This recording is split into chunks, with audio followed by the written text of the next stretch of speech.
አንተ ግን እኔ በጣም ያደነቅኩኝ አነፍናፊ ቡሻ ነህ። የት እንዳለ አታሳውቅም። እንደ መብረቅ ስትመታ ብቻ ነው በድምፅ ነው የምትለየው። እና ምን ያክል እውቀት እንዳለ ምን ያክል ሰላይ እንደሆንክ ምን ያክል በውስጥም ከላይ በኩልም ስራዎችን እንደሚሰራ ማንም ደግሞ ከአንተ እንደማያመልጥ በተግባር የምታሳየኝ ትክክለኛ ኢትዮጵያዊ ነው። ሌሎች እኮ ወንበዴ ናቸው። ሌሎች እኮ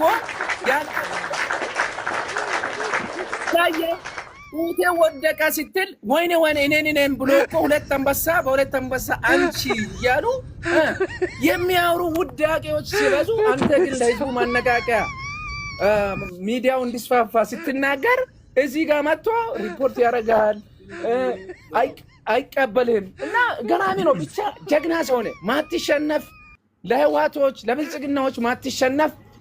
አፊ ላይ የያዝካቸው ሚሳይሎች፣ ድሮኖች አይደለም ኢትዮጵያን ድፍር አፍሪካን በሁለት ደቂቃ ውስጥ ዜሮ ማስገባት